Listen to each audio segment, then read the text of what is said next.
आज Doubtnut app download करें। Doubtnut पर अपने सभी गणित, रसायन विज्ञान, भौतिक विज्ञान और जीव विज्ञान के डाउट्स का करो सफाया। बस प्रश्न की फोटो खींचो, एक ही प्रश्न को क्रॉप करो और तुरंत वीडियो सोल्यूशन पाओ। अभी डाउनलोड करें।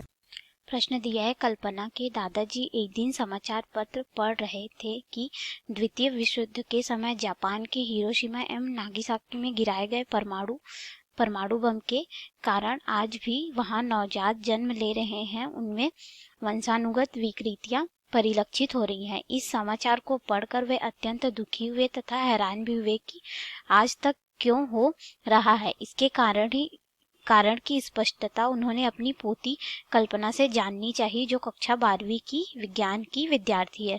उसने अपने दादाजी को कुछ चित्र दिखाकर स्पष्ट किया, उन्हें विकिरण के हानिकारक परिणाम से अवगत भी कराया।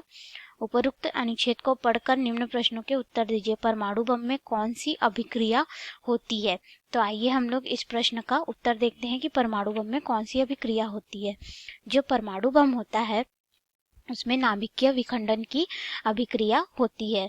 परमाणु बम जो होता है, ठीक है, परमाणु बम जो होता है उसमें नाभिकीय विखंडन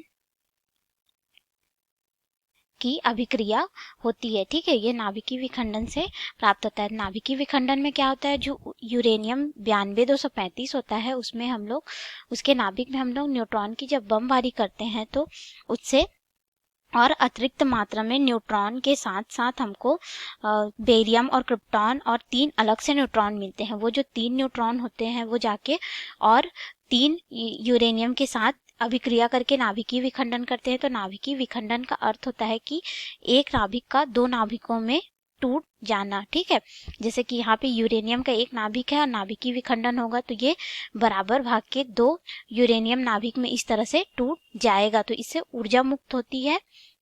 तो आइए हम लोग इसको समझ लेते हैं कि यह कैसे होता है। देखिए, जो यूरेनियम 235-92 होता है, जब हम लोग उसमें न्यूट्रॉन की बमबारी करते हैं तो यह यूरेनियम 236 में बदल जाता है। और ये जो यूरेनियम 236 होता है वो इस तरह से एक नाभिक से 2 नाभिकों में टूटता है। एक जो होता है वो बेरियम होता है 56-144 और एक जो होता है वो क्रिप्टॉन 36 और 89 होता है। ठीक है, और इसके अतिरिक्त हमको 3 न्यूट्रॉन प्राप्त होते हैं। जो ये 3 न्यूट्रॉन होते हैं अगले यूरेनियम नाभिक में जाके बमबारी करते हैं, जैसे यहाँ पे किए। यह प्रक्रिया निरंतर चलते रहती है। यह नाभिकीय विखंडन की अभिक्रिया होती है। यही अभिक्रिया जो नाभिकीय विखंडन की अभिक्रिया होती है वो न्यूक्लियर रिएक्टर, जिसको हम लोग नाभिकीय रिएक्टर कहते हैं, उसमें भी होती है, परंतु वह नियंत्रित श्रृंखला अभिक्रिया होती है। और यह जो होती है वो अनियंत्रित श्रृंखला अभिक्रिया होती है। तो आइए हम लोग देखें कि अनियंत्रित श्रृंखला अभिक्रिया कैसे होती है। ठीक है, तो देखिए ये जो है वो अनियंत्रित श्रृंखला अभिक्रिया को दिखा रहा है। इसमें क्या है, ये यूरेनियम का ये वाला जो है यूरेनियम का नाभिक है, जिसमें हम लोगों ने न्यूट्रॉन की बमबारी की, जिससे बेरियम और क्रिप्टॉन बना। उसके बाद 3 न्यूट्रॉन निकले। ये 3 न्यूट्रॉन जाके अलग से 3 यूरेनियम को और बमबारी करेंगे। फिर से यहाँ से फिर 3 न्यूट्रॉन निकलेंगे, फिर से यहाँ पे 3 न्यूट्रॉन निकलेंगे और यहाँ पे भी 3 न्यूट्रॉन निकलेंगे। तो इस तरह से न्यूट्रॉनों की संख्या बढ़ती जाएगी लगातार और यूरेनियम नाभिक के साथ यहाँ बमबारी करके उसको विखंडित करते रहेगा। तो इस श्रृंखला में क्या होता है, बहुत ज्यादा ऊर्जा उत्पन्न होती है, जिस ऊर्जा को परमाणु बम बनाने में किया जाता है। तो यही अभिक्रिया उसमें होती है, जिसके वजह से परमाणु बम जो है वो विस्फोट हो जाता है। जब यह ऊर्जा अधिक हो जाती है तब परमाणु बम उसको संभाल नहीं पाता। यह अभिक्रिया फिर आगे इसी तरह से बढ़ते जाती है और वह विस्फोट हो जाता है। आप लोगों को समझ में आया होगा। धन्यवाद।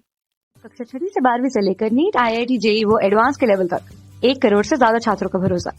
आज ही डाउनलोड करें डाउटनेट ऐप या व्हाट्सएप करें अपने सारे डाउट्स 8400 400 400 पर।